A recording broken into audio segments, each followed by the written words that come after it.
30 বছর ছিল খেলাফতে মাহাদি, একেবারে প্রতিষ্ঠিত খেলাফত, একেবারে স্থায়ী খেলাফত, এবং তারা ছিলেন হকপন্থী খেলাফত। এই খেলাফতে মাহাদির মতো আর কোনো খলিফা দুনিয়াতে কখনো কোনো মা কোনো দিন জন্ম দিতে পারবে না, হযরত ইমাম মাহদী আলাইহিস সালাম আসার আগ পর্যন্ত। ওনাদের মতো খলিফা ইমাম মাহদীর আগে আর কেউ আসবে না। আসবে খলিফা দাবি করবে, কিন্তু ভোগীযোগী, বহুত ভোগীযোগী। এই ওয়াজ করলে অনেকের মন কষ্ট পাবে, এদিকে যাব না। খলিফা দাবি করবে কিন্তু ভোগীযোগী, ভোগীযোগীতে দুনিয়া ভরে গেছে। এই জন্য পৃথিবীর কোনো ওলিকে আমি দেখি নাই, দুনিয়ার কোনো ওলি আমি দেখি নাই মসনদ দিয়েছে। আল্লাহি, আমি কয়েকদিন আগে মালদ্বীপ গিয়েছিলাম। মালদ্বীপে কালেমা এনেছিলেন ইব্রাহিম ইস্কান্দারি রাহিমাহুল্লাহ। আজ থেকে 400 বছর আগে মালদ্বীপে একদিনে কোরআনের মুজিজাতে, কোরআনের বরকতে মালদ্বীপে একদিনে একসাথে মালদ্বীপের সমস্ত মানুষ কালেমা পড়েছিল। কিন্তু এই বুজুর্গ তিনি মালদ্বীপের রাজত্ব নেন নাই। শুনে যাবেন, খাজা বাবা আজমিরি এসেছিলেন, তিনি এই ভূখণ্ডে সেই দিন আজমির থেকে যদি পানিপত প্রান্তরে ধুলা নিক্ষেপ না করতে পারতেন, তাহলে আজকের এই সুষম সুন্দর কালেমা আর এই কালেমার পতাকা আপনাদের নসিবে হতো না। কিন্তু খাজা বাবা আজমিরি দিল্লি দখল করিয়েছিলেন মোহাম্মদ ঘুরিকে দিয়ে, কিন্তু তিনি দিল্লির শাসন নেন নাই। মুজাদ্দিদ আল ফিসানি সেরহিন্দি ফারুকি তিনি সম্রাট আকবর এবং জাহাঙ্গীরকে বিনা তলোয়ারে পদানত করে খোদার জমিনে দ্বীন ইলাহিকে বিতাড়িত করে লা ইলাহা ইল্লাল্লাহ মুহাম্মাদুর রাসূলুল্লাহ কালেমাকে যখন সম্রাট আকবর বাতিল করে লা ইলাহা ইল্লাল্লাহ আকবরু খলিফাতুল্লাহ এই কালেমা চালু করে দিল, নামাজ রোজা হজ জিকির গরু কুরবানি থেকে মসজিদ মাদ্রাসা নিষিদ্ধ করে দিল, সেই সময় এই ইসলাম, এই উপমহাদেশে ইসলামের আকাশ থেকে সূর্য ডুবে যায়। ঠিক তখনই আল্লাহ আমাদের এই সিলসিলার ইমাম মুজাদ্দিদ আল ফিসানি সেরহিন্দি ফারুকিকে দিয়ে খোদার জমিনে খোদার দ্বীন বাস্তবায়ন করেছিলেন বিনা রক্তপাতে, বিনা তলোয়ারে। সেই দিন যদি মুজাদ্দিদ আল ফিসানি সিংহের খাঁচার ভিতরে সিংহের সামনে যদি নামাজ পড়তে না পারতেন, সিংহ যদি তাকে খেয়ে ফেলতো, তাহলে আজকের এই কালেমা আপনার নসিবে হতো না। রংপুরবাসী শুনে যাবেন, যুগে যুগে তিনি মসনদ দখল করেছিলেন, কিন্তু দিল্লির বাদশাহী মুজাদ্দিদ আল ফিসানি নেন নাই। শাহজালাল ইয়ামানি মুজাররিদি সেই দিন তিনি সুরমা নদীর উপরে জায়নামাজ বিছিয়েছিলেন, সেই দিন যদি তার জায়নামাজ পানিতে ডুবে যাইত, তাহলে আজকের ইসলাম আপনাদের নসিব হতো না। শুনে যাবেন, আউলিয়া কিরামের হাত ধরে ইসলাম এসেছে। কোন আউলিয়া কিরামের জিন্দেগিতে নাই তারা মসনদ নিয়েছিলেন, তারা শাসন কার্য নিয়েছিলেন। কারণ শাসন কার্য তারা এই জন্যই নেন নাই যে শাসন করতে গেলে দাঈ ইলাল্লাহ, আল্লাহর দিকে মানুষকে ডাকতে তাদের ভুল হয়ে যাবে এবং তারা আল্লাহর পথে মানুষকে ডাকতে পারবে না। তারা দাঈ ইলাল্লাহ হয়ে দুনিয়াতে এসেছিলেন, এমন দায়ীর কাজ তারা করে গেছেন যে একাই খাজা বাবা আজমিরি 1 লক্ষ আর 2 লক্ষ না 90 লক্ষ মানুষকে তিনি কালেমা পড়িয়েছিলেন। একসাথে বলবেন আল্লাহু আকবার। কিন্তু আফসোস আমার ভাইদের জন্য, খাজা বাবার নাম শুনলে অনেকেই বেদাত শিরিক গন্ধ পায়। আপনার গন্ধ দিয়ে আল্লাহর ইসলাম চলে না ভাই। আপনার মতো আর আমার মতো সুটকা এই আলেমুলামা দিয়ে খুদার জমিনে খুদার দিন প্রতিষ্ঠিত হয় নাই, না হয় নাই, ইতিহাসে নাই। আমাকে দেখান, যদি থাকে তো দেখান, ইতিহাসে দেখান। 60 লক্ষ আলেম আজও পর্যন্ত বাংলাদেশে দিন কায়েম করতে পারি নাই। এত মসলক, এত ফিরমাসে কিচ্ছু পারি নাই। আরে মিয়া, শাহজালাল ইয়ামানি একা যা করেছে আমরা 60 লক্ষ আলেম তা করতে পারি নাই। আপনি মানলে মানবেন, না মানলে না মানবেন। কি করেছি আমরা? ঘোড়ার ডিম ছাতা কিচ্ছু করতে পারি নাই। কি করেছি? এত ওয়াজ করেছি, এখনো মসজিদে জুতা চুরি বন্ধ হয় নাই। আস্তে কোন কেন, জোরে বলেন। এখনো এদেশে সুদ বন্ধ হয় নাই। 23 সুদ, সুদের ঘরে সুদ, 14 পুরুষের সুদ, এই যে সুদ নিয়ে এনজিও দিয়ে দিয়া বাংলাদেশের প্রত্যেক গ্রামে গ্রামে সয়লাভ হয়ে গেছে। আমরা এনজিও বন্ধ করতে পারি নাই, এনজিওর পরিবর্তে আমরা এমন কোন ইসলামিক সিস্টেম চালু করতে পারি নাই যে সিস্টেম দিয়ে আমাদের দেশের মানুষ সুদ মুক্ত হবে, সুদ মুক্ত অর্থনীতি হবে, আমরা করতে পারি নাই। বিশ্ব ব্যাংক আমাদের ব্যাংকের সাথে সংযুক্ত, বিশ্ব ব্যাংক আপনার সুদের সাথে সংযুক্ত, সুদ ছাড়া তাদের কোনো ব্যবসা চলে না। আমরা আজ পর্যন্ত পারি নাই আজ পর্যন্ত একটা পতিতালয় বন্ধ করতে পারি নাই। আমার দেশের লক্ষ লক্ষ যুবকরা গাঁজা বাবা ইয়াবা খাইয়া আজকে হাজার হাজার সংসার নষ্ট হচ্ছে। সেই দিন খবরে দেখলাম এক ছেলে, তিনি জুয়া খেলে জুয়ার টাকা জোগাড় করতে না পারে নিজের বৃদ্ধ পিতামাতাকে মেরে ঘরের ভিতরে কবর দিয়ে রাখছে। হাজার হাজার বোনেরা স্বামীর থেকে তালাক নিচ্ছে খালি জুয়া মদ বাবা ইয়াবা হিরোইন খাইয়া গাঁজা খেয়ে পড়ে থাকছে। আমরা আছি একদল খালি মিলাদ বন্ধ করো, আর একদল আছি দোয়া বন্ধ করো, আর একদল আছি ফাতিহা বন্ধ করো, আর একদল আছি আমরা এই কি বলে এই কোরআন খতম বন্ধ করো। আল্লাহ তোমারে কোরআন খতম বন্ধ করার জন্য দুনিয়ায় পাঠাই নাই, আল্লাহ তোমাকে মিলাদ বন্ধ করার জন্য দুনিয়ায় পাঠাই নাই, আল্লাহ তোমাকে দোয়া বন্ধ করার জন্য দুনিয়ায় পাঠাই নাই। আল্লাহ তোমাকে দিয়েছিল জমিন ইনসাফ প্রতিষ্ঠিত করার জন্য, এখানে সুদ ঘুষ অন্যায় জুলুম আর এই সমস্ত বেহায়াপনা বন্ধ করার জন্য। আল্লাহ দিয়েছিল যারা এদেশে মোয়া দিয়া বা বাবা বিক্রি করে ওর ঘরে আগুন দেওয়ার জন্য, আমরা দিতে পারি নাই। আমরা এসে মিলাদ বন্ধ করতে, আইসি দোয়া বন্ধ করতে, ভাবতেছি আমি দোয়া বন্ধ করে বড় ইসলামের উপকার করে ফেলছি। তুমি কি ছাতা করছো? উচিত কথা বললে মহাসব বেজার হয়ে যাবে। মুসলমান ভালো করে শুনে যাবেন, আল্লাহ যেই জন্য দুনিয়াতে পাঠিয়েছিল সেটা পারি নাই। আল্লাহ বলেন ইন্নাল্লাহা ইয়া'মুরু বিল আদল, কোরআন থেকে শুনে যান, ইন্নাল্লাহা ইয়া'মুরু বিল আদল, আমি নির্দেশ দিচ্ছি তোমরা পৃথিবীতে ইনসাফ প্রতিষ্ঠিত করো। একসাথে বলবেন আল্লাহু আকবার। আমার বাংলাদেশের 64,000 গ্রাম আছে, কয়টা গ্রামে সুস্থ মতো সঠিক মতো বিচার হয় আমাকে দেখান তো, দেখান আমাকে দেখান। 64,000 গ্রামে এখনো ন্যায় বিচার হয় না। আল্লাহ যেই জন্য আমাদেরকে পাঠাইছে আমরা সেটা পারি নেই। যেটা বন্ধ করার দরকার না সেটা বন্ধ করার জন্য আদা জল খাইয়া কাঁচা মাছা দিয়ে একবারে উঠে পড়ে লাগছে।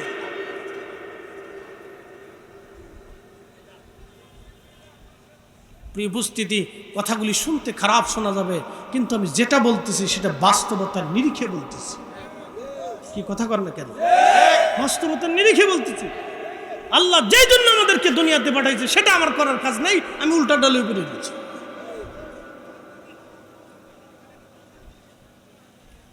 রংপুরবাসী, পীরগাছাবাসী, মাইকের আমার যত দূর পর্যন্ত যাচ্ছে খুব মনোযোগ দিবেন। শাহজালাল ইয়ামানি কেন আসলো? বুরহানুদ্দিনের সন্তানকে যখন রাজা গোরগোবিন্দ জবাই দিয়ে দিল তখন শাহজালাল ইয়ামানি আসলেন। কারণ জমিনে ইনসাফ তখন ছিল না, জুলুম থাকার কারণে চিরতরে জুলুম নিপাত করার জন্য শাহজালাল এসেছিলেন। খাজা বাবা আজমিরি কখন এসেছিলেন? যখন জমিনে জুলুম চলতেছিল খাজা বাবা আজমিরি আসলেন। তাম দুনিয়াতে ওলিরা ইনসাফ প্রতিষ্ঠিত করলেন, তাম পৃথিবীতে ওলিরা ইসলাম প্রতিষ্ঠিত করেছিলেন এবং ইনসাফ প্রতিষ্ঠিত করেছিলেন। আমি মালয়েশিয়াতে সুদূর মালাক্কা সাগরের প্রণালীর ভিতরে ছোট্ট একটা দ্বীপ পোলাও বুসারে আমি গেলাম। আজ থেকে 900 বছর আগে সাগর পথে হুজুর মহিউদ্দিন আব্দুল কাদের জিলানী, আল্লাহর নবীর বংশধর হাসানি ওয়াল হুসাইনি, ওনার সন্তান সুলতানুল আরিফিন আল্লামা হযরত ইমাম ইসমাইল বুগদাদি আল হাসানি ওয়াল হুসাইনের মাজার জিয়ারত করতে গেলাম। চিন্তা করলাম এই দ্বীপের মধ্য থেকে এই বরুণাই, এরপর ইন্দোনেশিয়া, মালয়েশিয়ার দ্বীপপুঞ্জগুলি তিনি কালেমার দাওয়াত কিভাবে ছড়িয়ে দিয়েছিলেন আজ থেকে 900 বছর আগে। ভাইজান খুব মনোযোগ দিয়ে শুনবেন, আল্লাহর ওলিরা যেই জমিনে গিয়েছে আমার আল্লাহ সেই জমিনে ইসলাম পাঠিয়ে দিয়েছে। কথা কন না কেন? বিশেষ হয় না? তো দুনিয়া ঘুরে ঘুরে দেখে আছেন, যান দুনিয়া ঘুরে দেখে আসেন, দুনিয়াতে দিন কারা প্রতিষ্ঠিত করছে, যান ঘুরে ঘুরে দেখে আসেন। ইতিহাস অস্বীকার করতে পারবেন? ইতিহাস অস্বীকার করার তাকাব্বুরি আপনাকে কে দিছে? দেখান, দুনিয়া ঘুরে দেখান কারা দিন প্রতিষ্ঠিত করছে, দেখান কারা দুনিয়াতে দিন দিয়েছে, আপনি দেখান। 1300 বছর আগে বদর শাহ আউলিয়া চট্টগ্রাম আসছে বাংলাদেশে। 1300 বছর আগে কিসের উপরে চড়ে আসছে জানেন? পাথরের উপরে, সাগরের উপরে পাথর ভাসাই আসছে। সেই পাথর এখন ওনার মাজারের সামনে আছে, যান দেখে আসে। ভুলে গেছেন তো ইতিহাস? 1300 বছর আগের ইতিহাস তো আপনার মনে নেই, ভুলে গেছে। এই জন্য আধ্যাত্মিকতা, তাসাউফ, সুফিরা, ওলিরা ইসলামের যে খেদমত করেছে তার 80% খেদমত আমরা করতে পারি নাই। কথা বল না, ঠিক কিনা? এক অংশ করতে পারি নাই, এক আনাও করতে পারি নাই, না পারি নাই। তারা যেই খেদমত করে দিয়ে গেছে আমরা তার এক অংশ পারি নাই, 100 ভাগের 1 ভাগও পারি নাই। তারা যেই খেদমত করেছে আমরা 100 ভাগের 1 ভাগও পারি নাই। তাম দুনিয়া বিচার বিশ্লেষণ করে দেখে আসেন, ঘুরে দেখে আসেন, তাম পৃথিবী দেখে আসেন, তাম দুনিয়া ঘুরে ঘুরে দেখে আসেন, আউলিয়া কেরামের খেদমতের নমুনা দেখে আসেন, কি চমৎকার খেদমত তারা করেছিলেন। একটু দূরে সে বলেন আল্লাহুম্মা সাল্লি আলা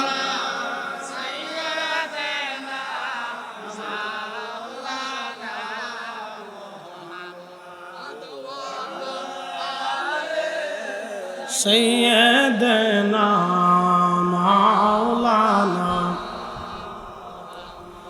ওলি আল্লাহর বাংলাদেশ, শহীদ গাজীর বাংলাদেশ, রহম করো আল্লাহ, রহম করো আল্লাহ। ওলি আল্লাহর বাংলাদেশ, শহীদ গাজীর বাংলাদেশ, রহম করো আল্লাহ, রহম করো আল্লাহ। রংপুরে ঘুমিয়ে আছেন কারামত আলী জনপুরি রাহিমাহুল্লাহ। কি কথা কর না কেন বলেন? উনি যে খেদমত করছে আমরা সারা আলেমরা পারছি? দেখেন আমাকে। কারামত আলী জনপুরি রাহিমাহুল্লাহর পীর ও মুর্শিদ সৈয়দ আহমদ বেরেলভী রাহমাতুল্লাহ আলাইহি, সৈয়দ আহমদ বেরেলভী রাহমাতুল্লাহ আলাইহির পীর ও মুর্শিদ শাহ আব্দুল আজিজ মুহাদ্দিস দেহলভী রাহমাতুল্লাহ আলাইহি, তিনার পীর ও মুর্শিদ শাহ ওয়ালিউল্লাহ মুহাদ্দিস দেহলভী রাহমাতুল্লাহ আলাইহি, তিনার পীর ও মুর্শিদ হযরত শাহ আব্দুর রহিম মুহাদ্দিস দেহলভী রাহমাতুল্লাহ আলাইহি, তিনার পীর ও মুর্শিদ হযরত আল্লামা আকবুল্লাহ আব্দুল্লাহ আকবরাবাদী রাহিমাহুল্লাহ, তিনার পীর ও মুর্শিদ শেখ আদম বিন নুরি রাহমাতুল্লাহ আলাইহি, তিনার পীর ও মুর্শিদ 1000 বছরের মুজাদ্দিদ শাইখুনা ইমামুনা, আমাদের এই তরিকার ইমাম হযরত মুজাদ্দিদ আল ফেসানি সেরহিন্দি রাহমাতুল্লাহ আলাইহি। একবার জোরে বলা যাবে কি মারহাবা? শুনে যান, সবক শুনে যান, উসুল শুনে যান, নসল শুনে যান, শুনে যান তাদের ইতিহাস, শুনে যান তাদের সিলসিলা, শুনে যান তাদের এই নসবনামা, তারা কোথার থেকে এসেছে শুনে যান। তাহলে এই তরিকা, এই মুজাদ্দিদিয়া নকশবন্দিয়া তরিকার সিলসিলা এই উপমহাদেশে এত পরিমাণে দ্বীনের খেদমত করেছে যা অন্য কারো পক্ষে সম্ভব হয় নাই। কথা বলেন ঠিক না বেটা? ইতিহাস ভুলে যায়েন না, ইতিহাসকে অস্বীকার করেন না, তাহলে আগামীর পথ চলা নষ্ট হবে, আমাদের সন্তানরাও তাহলে আমাদেরকে ভুলে যাবে। আপনি যদি ইতিহাস ভুলে যান, যারা এই দেশের জন্য ইসলামের জন্য কৃতিত্ব ছিল তাদের অবদানকে যদি ভুলে যান, তো পরবর্তীতে নেক্সট জেনারেশন আপনাকে ভুলে যাবে। হ্যাঁ, ভুলে যাবে, তাদেরকে ভুলে যেন না, মনে রাখেন, স্মরণে রাখেন। ইসলাম ভেসে ভেসে আসে নাই। হজরতে ফুরফুরার হুজুর আবু বকর সিদ্দিক ফুরফুরাবি রাহিমাহুল্লাহ সেই দিন কত দূর থেকে ফুরফুরা কি আল্লাহকে ঠিকমতো ভয় করে না। আমরা সাপ দেখলে খুব ডরাই, বাঘ দেখলে খুব ডরাই, রাত্রিবেলা একা একা জঙ্গলের ভিতর দিয়ে হেঁটে গেলে আমরা ভূতেরে ভয় পাই, আমরা মানুষ দেখলে ভয় পাই, ডাকাত দেখলে ভয় পাই। এই সাপ বিচ্ছু পোকামাকড় দেখলে মানুষ যেইভাবে ভয় পায়, এই ভয়টুকুরও যদি মানুষ আল্লাহকে করত তাহলে এই মানুষটা দুনিয়াতে কামিয়াব হয়ে যেত। আল্লাহ বলেন আমানুত্তাকুল্লাহ, তোমরা আমি আল্লাহকে ভয় করো। কিভাবে? হাক্কা তুকাতিহি, ভয় যেইভাবে করলে ভয় হয় তোমরা সেইভাবে আমি আল্লাহকে ভয় করো। একসাথে বলা যাবে সুবহানাল্লাহ। এই আয়াতের উপরে আমি আপনাদেরকে একটা কাসাস শোনাব। বিশ্ববিখ্যাত ইমাম আবুল ফারাজ ইবনুল জৌজি 900 বছর আগে একটা কিতাব লিখছেন উয়ুনুল হেকায়াত। এই কিতাবের মধ্যে তিনি একটা কাসাস বর্ণনা করেছেন, একটা ঘটনা উল্লেখ করেছেন। মিশরের বাদশাদেরকে আগের যুগে বলা হতো, মিশরের বাদশাদেরকে আগে বলা হতো ফারাউন বা ফেরাউন তাদের উপাধি ছিল। যেমন এই উপমহাদেশের বাদশাদেরকে নবাব বলা হতো, সুলতান বলা হতো, মুঘল বলা হতো, বিভিন্ন নামে বেনামে সাম্রাজ্য ছিল। পার্সিয়ান সাম্রাজ্য, রোমান সাম্রাজ্য, চাইনিজ সাম্রাজ্য, সেলজুক সাম্রাজ্য, উসমানীয় সাম্রাজ্য, ফাতিমীয় সাম্রাজ্য, উমাইয়া সাম্রাজ্য, আব্বাসীয় সাম্রাজ্য, এরকম বহু নামে বেনামে অনেক সাম্রাজ্য পৃথিবীতে ছিল।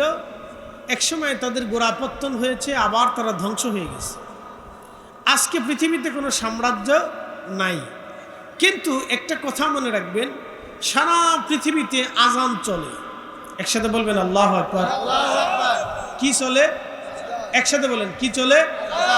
ঠাকুরগাঁও যখন আজান হয়, ঢাকাতে ওই সময় আজান হয় না।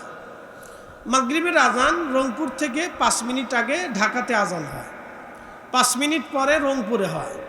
এরপরে পিছাইতে পিছাইতে ঠাকুরগাঁ যায়, তেঁতুলিয়া যায়, এরপর আরও যেতে যেতে কলকাতায় যায়, তারপর আরও যেতে যেতে যেতে যেতে যত সূর্য যেতে থাকে আজানের টাইম পাস হতে থাকে।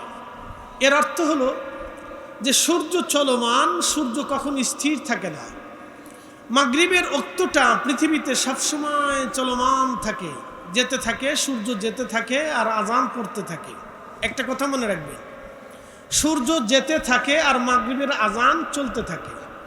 ঢাকাতে 5 মিনিট আগে, রংপুরে 5 মিনিট পরে, ঠাকুরগাঁ তার 2 মিনিট পরে, আরেকটু পরে গেলে আরেকটু পরে, আরেকটু পরে আরেকটু পরে, ভারত শেষ হয়ে পাকিস্তান আসে, পাকিস্তান শেষ হয়ে এরপর আফগানিস্তান আসে, আফগানিস্তান শেষ হয়ে ইরান আসে, ইরান শেষ হয়ে ইরাক আসে। একবারে কনাকুনি আজান চলতে চলতে চলতে চলতে হেরেমে আমাদের 6 ঘন্টা পরে হেরেমে আজান হয়, 3 ঘন্টা পরে হেরেমে আজান হয়। হেরেমের পরে আরও যত দেশ আছে, যত পশ্চিমে যায় তত আজান শুধু গড়াইতে থাকে, আজান শুধু গড়াইতে থাকে। এর অর্থ কি জানেন? যে আল্লাহর জিকির একটা সেকেন্ডের জন্য পৃথিবীতে বন্ধ হয় না। আল্লাহর জিকিরের পরে আমার রসুলের নামও একটা সেকেন্ডের জন্য আল্লাহ বন্ধ রাখে নাই। একসাথে বলবেন আল্লাহু আকবার।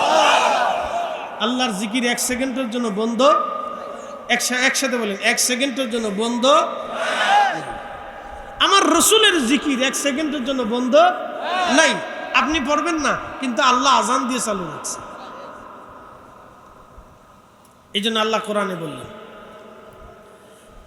আলাম নাশরাহ লাকা সাদরাকা ওয়া ওয়াদানা আনকা বিসুরাকাল্লাযী আনকাদা যাহরাক ওয়া রাফা'না লাকা যিকরাক। রব্বুল আলামিন বললেন,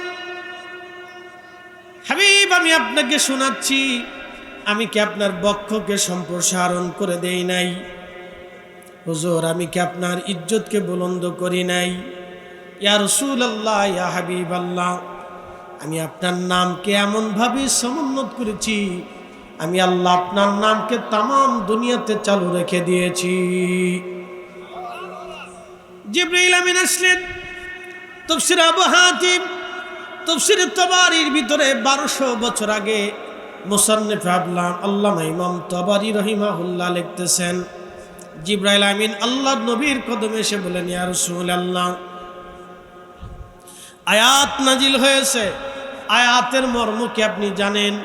জিবরাইলকে নবীজি বলেন, আল্লাহু আলাম, আল্লাহ পাকই ভালো জানে। তখন জিবরাইল বলেন, হুজুর আল্লাহ আমাকে আয়াতের অর্থ জানিয়ে, তাফসীর জানায় আমার রব আমাকে আপনার কাছে পাঠিয়েছেন। আল্লাহ জানিয়েছেন, ইদা যুকিরতু যুকিরতা মাই। হুজুর আমি আল্লাহর জিকির যেখানে হবে, আপনি নবীর জিকিরও সেখানে আমি আল্লাহ চালু রেখে দেব। একসাথে জোরে বলেন আল্লাহু আকবার। না আরো জোরে বলেন আল্লাহু আকবার। আমি আল্লাহর জিকির যেখানে, আপনি নবীর জিকিরও সেখানে। এই জন্য আমরা স্লোগান হবে কোরআন সুন্নাহর আলো ঘরে ঘরে জালো। একসাথে বলেন কোরআন সুন্নাহর আলো ঘরে ঘরে জালো। শুধু আল কোরআনের আলো বললে ভুল হবে। কোরআন সুন্নাহর আলো ঘরে ঘরে জালো। শুধু আল কোরআনের আলো ঘরে ঘরে জালো, শুধু আল কোরআন বললে ভুল হবে। কোরআন সুন্নাহর আলো ঘরে ঘরে জালো, এটা হলো মূল স্লোগান। কেন? আল্লাহর কোরআন থেকে এগুলো আমরা বুঝে যাই। নিজের মানুষের মন করা বোঝার দরকার নেই। ইদা যুকিরতু যুকিরতা মাই, আমি আল্লাহর শান যেখানে থাকবে, আমি আল্লাহর স্মরণ যেখানে থাকবে, আপনি নবীর স্মরণও সেখানে থাকবে। এই যে আজানে, 5 ওয়াক্ত আজানে আল্লাহর সাক্ষ্যের পরে আশহাদু আল্লাহ ইলাহা ইল্লাল্লাহর পরে আশহাদু আন্না মুহাম্মাদার রাসূলুল্লাহ, এটা আমরা চালু করি নাই, আল্লাহ নিজে আরশে মুআল্লা থেকে চালু করে পাঠিয়ে দিয়েছে। কথা বলেন ঠিক না বেটা? শুধু এখানে আল্লাহ শেষ করেন নাই, আল্লাহ আরো জানাইছেন।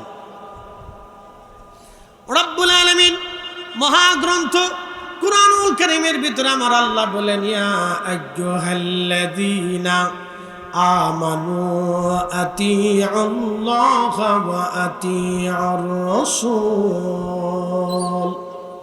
হুজুর উম্মতকে জানান, হে ঈমানদারেরা, তোমরা যদি আমি আল্লাহকে হে ঈমানদারেরা, আতিউল্লাহ, তোমরা আমি আল্লাহর আতি করো, আমার আল্লাহর আনুগত্য করো। এরপরে আল্লাহ হরফে ওয়াত শব্দ দিয়ে শব্দ দিয়ে আল্লাহ বললেন, ওয়া আতিউর রাসূল, আমার রসুলের আনুগত্য করো। আল্লাহর আনুগত্য যেইভাবে, নবীর আনুগত্য সেইভাবে। একসাথে বলবেন আল্লাহু আকবার। আবার বুঝাই, আতিউল্লাহ ওয়া আতিউর রাসূল। ওয়াও হরফে আত, মাঝখানে যখন ওয়াও আসে এটা হরফে আত। আতফের কাজ হলো দোনো হুকুম, কাজ একই, হুকুম ভিন্ন। আতিউল্লাহ, আল্লাহর ইত্তেবা যেভাবে করবা, ওয়া আতিউর রাসূল, রাসূলের ইত্তেবা সেইভাবে করবা। এই জন্য কোরআন সুন্নাহর আলো ঘরে ঘরে জালো, এটা আল্লাহ শিখাইছে, আমরা শিখাই নাই। কে শিখাইছে? না না, জোরে বলেন, কে শিখাইছে? আল্লাহ শিখাইছে। আচ্ছা বলেন, আল্লাহর কি দাড়ি আছে? না, জোরে বলেন। তো দাড়ি আপনারা রাখছেন কেন? রসুল রাখছে, এই জন্য রাখছে। আচ্ছা, আল্লাহ কি মাথায় পাগড়ি দেয়? কি বুঝেন না মনে হয়? আল্লাহ কি মাথায় পাগড়ি দেয়? তো রসুল পাগড়ি দিছেন বিদায় আমরা দিই। আচ্ছা, আল্লাহ কি ডান হাতে খাবার খায়? কথা বুঝেন নাই মনে হয়। আল্লাহ কি ডান হাতে খাবার খায়? নবী খাইছেন বিদায় আমরা খাই। আচ্ছা, আল্লাহ কি বিয়ে শাদী করে? রসুল করছেন বিদায় আমরা করি। কি কথা কর না কেন? আচ্ছা বলেন, আল্লাহ কি আমাদের মতো হাসে? রসুল মুস্কি মুস্কি হাসছে দেখে মুস্কি হাসি সুন্নত হয়ে গেছে। আচ্ছা, আল্লাহ কি খাবার খায়? তো খাবার খাওয়ার সময় দস্তরখানা নবী বিছাইছে বিদায় এটা সুন্নত হয়ে গেছে। কি কথা কর না কেন? এই জন্য আল্লাহ বলছেন আতিউল্লাহ, আমি আল্লাহকে মানো, এরপরেই ওয়া আতিউর রাসূল, আমার রসুলকে মানবে। সূরা নিসার আরাক আয়াতে আল্লাহ আমাদেরকে শিক্ষা দিলেন, মাইয়ুতির রাসূল ফাকাদ আতা আল্লাহ।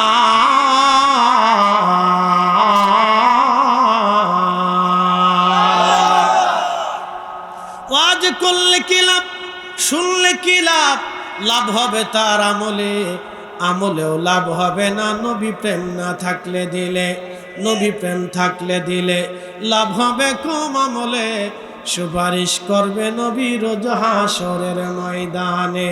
জ্ঞানী যারা বুঝে তারা শুধু ইশারায়, নাদানের বুঝাইতে পারে আসে কে কোথায়। জ্ঞানীর মতো জ্ঞানী হলে অল্প কথাই বুঝে, কচুর মতো কচু হলেই অল্প জালে সিজে।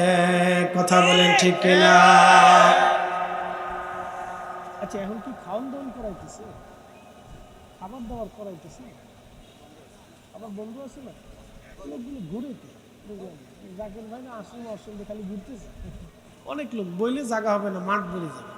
শোনেন, যারা ঘুরতেছে আমি জানি না কিসের আশায় আপনারা ঘুরে ঘুরে কি পাবেন আমি তাও বুঝতেছি না। বসলে কি হবে? বসেন না কেন? সারফেস দিয়ে ঘুরতেছেন বহু দূর থেকে। আমরা পীর ভাইরা যারা আসছেন, আপনারা কেন ঘুরতেছেন আমি জানি না। আপনারা বসবেন কখন? মুনাজাত শেষ হলে বসবেন। তো বসলে কি হবে? ঘুরলে কি লাভ পাবেন? বসলে তো লাভ হবে। তাই ভিতরে এসে বসেন না। এরকম বিশৃঙ্খলা তো আমি কখনো দেখিনি। ভিতরে এসে বসেন। আপনারা ঘুরেন কেন? ঘুরে কি পাবেন আপনি? ভিতরে এসে বসেন, বসে কথা শোনেন। বাহিরে যত মানুষ আসে ভিতরে এসে বসলে পুরা মাঠ ভরে যাবে। এত মানুষ চারপাশে ঘুরতেছে। এরা কিসের জন্য ঘুরতেছে আমি জানি না। এরা কি চিন্তা করতেছে নাকি যে এখনই খিচুড়ি দিবে? হ্যাঁ, এই চিন্তা করে। এটা শেষ হওয়ার পরে পাবেন, অসুবিধা নেই। আসে বসে। সূরা নিসার ৮০ নম্বর আয়াতে আল্লাহ বললেন, মাইয়ুতির রাসূলা ফাকাদ আতা আল্লাহ। একসাথে বলবেন আল্লাহু আকবার। না, আরো জোরে বলুন আল্লাহু আকবার। আল্লাহ রাব্বুল আলামিন বললেন, হে আমার বান্দারা তোমরা শোনো, আমার নবীর ইত্তেবা করলেই আমি আল্লাহর ইত্তেবা হয়ে যাবে। আরো জোরে। কে বলছে? রাসূলের ইত্তেবা হলে আমি আল্লাহর ইত্তেবা হয়ে যাবে। একসাথে কোন আল্লাহু আকবার। কোরআন সুন্নাহর আলো ঘরে ঘরে জালো। আবার বলে, কোরআন সুন্নাহর আলো ঘরে ঘরে জালো। স্লোগান হলো এটা, আসল স্লোগান। আল্লাহর নবী বললেন, আল্লাহ রাসূল বললেন, ফাআলাইকুম বিসুন্নতি, তোমরা আমার সুন্নাত মানো, ওয়া সুন্নাতিল খুলাফাইর রাশিদিনাল মাহদিন। তোমরা আমার আদর্শ মানার পরে দুনিয়াতে এরপরে যাদের আদর্শ মানবা তারা হলো খুলাফায়ে রাশিদিন।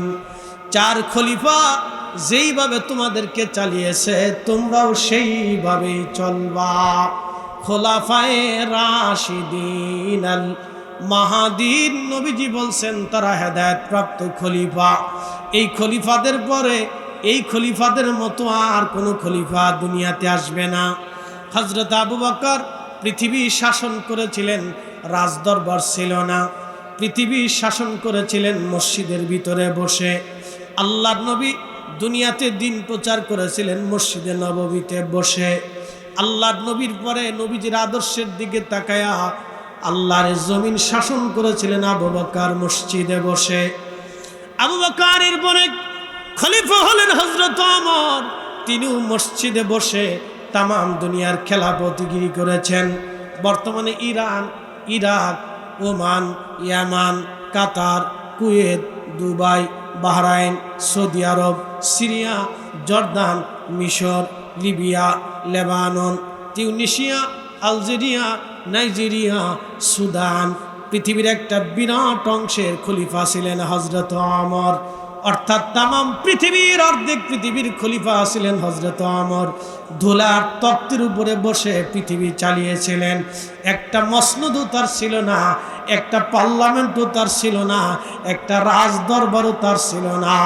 একবার জোরে বলা যাবে কি মারহাবা।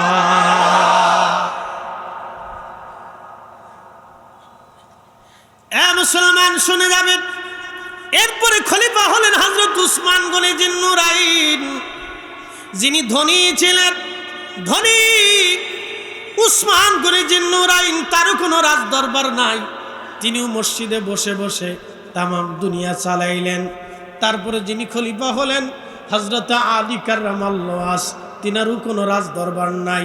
তিনিও মসজিদে বসে বসে দুনিয়ার রাজত্ব চালাইলেন। একবার জোরে বলা যাবে কি মারহাবা। তারপরে 6 মাসের জন্য যিনি খলিফা হয়েছিলেন তিনি হযরতে হাসান রাদিয়াল্লাহু আনহু। তিনিও খেলাফতি চালিয়েছিলেন, কোনো রাজদরবার ছিল না। মসজিদে বসে বসে তিনি দুনিয়া শাসন করেছিলেন। একবার জোরে বলা যাবে কি মারহাবা। আল্লাহর নবী বললেন, আল খেলাফাতু 30 সানা, 30 বছর খেলাফত চলবে, এরপরে রাজতন্ত্র আসবে।